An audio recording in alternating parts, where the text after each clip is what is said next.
नमस्कार दोस्तों, देश में उपराष्ट्रपति पद के लिए चुनाव होने जा रहा है, जिसके लिए सत्ता पक्ष और विपक्ष दोनों मैदान में उतर चुके हैं। एक तरफ जहां सत्ता पक्ष ने तमिलनाडु से आने वाले पुराने संघीय नेता सीपी राधाकृष्णन को मैदान में उतारा है, तो वहीं दूसरी तरफ विपक्ष ने भी बड़ी ही चालाकी के साथ दक्षिण राज्य तेलंगाना से आने वाले बी सुदर्शन रेड्डी को उपराष्ट्रपति पद के लिए उम्मीदवार बनाया है।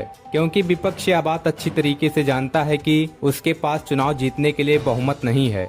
उसकी नैया तभी पार होगी जब किसी भी तरह से सत्ता पक्ष वालों का वोट ही हासिल हो जाए, लेकिन लगता है ऐसा होने वाला नहीं है, क्योंकि मोदी के दोस्त ने कांग्रेस का पूरा प्लान ही फेल कर दिया। दरअसल विपक्ष ने बड़ी ही चालाकी के साथ तेलंगाना के रहने वाले बी सुदर्शन रेड्डी को उपराष्ट्रपति का उम्मीदवार बनाया।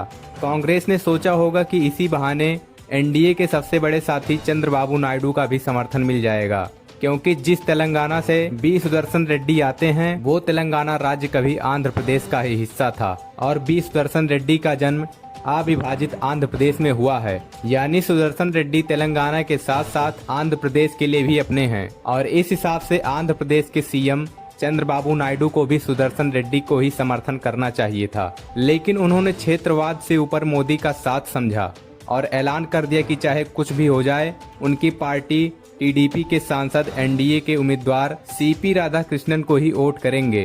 विपक्ष को समर्थन करने के नाम पर ही भड़के सीएम नायडू ने कहा कि विपक्ष आखिर कैसे उम्मीद कर सकता है, हम पहले से ही गठबंधन में हैं, ऐसे में यह कैसे संभव है कि हम किसी और उम्मीदवार का समर्थन करेंगे। तेलुगु देशम पार्टी तेलुगु समुदाय के लिए है, वह अलग मुद्दा है, लेकिन हम गठबंधन में हैं। हमारी पार्टी के पास आचार नीति और विश्वसनीयता है। पिछले 5 दशकों में हमने यह भरोसा बनाया है। मेरी स्थिति आप शुरुआत से जानते हैं, यह अभी की बात नहीं है। बात यहीं खत्म नहीं हुई। आगे उन्होंने कहा कि अगर कोई उम्मीदवारों की तुलना करे तो सीपी राधाकृष्णन सबसे अच्छे उम्मीदवार हैं और सभी को उनका समर्थन करना चाहिए। यह एक बहुत ही गरिमापूर्ण पद है और अगर बहुमत हमारे साथ है तो हम आराम से जीतेंगे। विपक्ष ने दूसरा उम्मीदवार क्यों उतारा? क्या यह जरूरी था? यह उनकी राजनीति है, लेकिन हम यहाँ राजनीति नहीं कर रहे हैं। हमारे पास बहुमत है और हम आसानी से जीतने जा रहे हैं। सीएम चंद्रबाबू नायडू ने एनडीए के भरोसेमंद साथी के तौर पर सीपी राधाकृष्णन को समर्थन देने का ऐलान किया। यानी टीडीपी के सभी 18 सांसद सीपी राधाकृष्णन को ही वोट देंगे। तो वहीं विपक्ष के उम्मीदवार पर भी सीएम नायडू ने सवाल खड़ा कर दिया।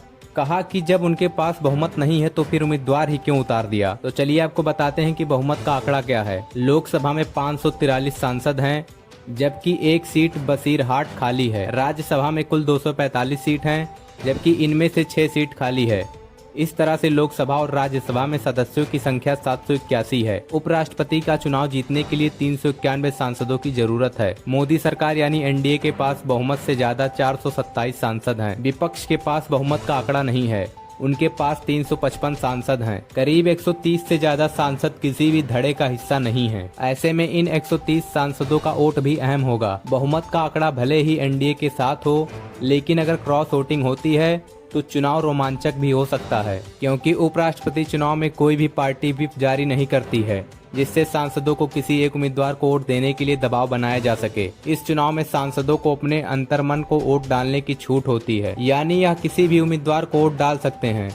हालांकि इसके बावजूद बहुमत होने की वजह से एनडीए उम्मीदवार की जीतने की ज्यादा संभावनाएं हैं। और रही बात विपक्ष की, विपक्ष तभी जीत पाएगा जब क्रॉस वोटिंग हो, जिसकी उम्मीद कम ही नजर आ रही है। वैसे आपको क्या लगता है कि उपराष्ट्रपति का चुनाव कौन जीतेगा? कमेंट बॉक्स में जरूर बताएं और ऐसे ही खबरों को देखने के लिए हमारे चैनल को सब्सक्राइब करें।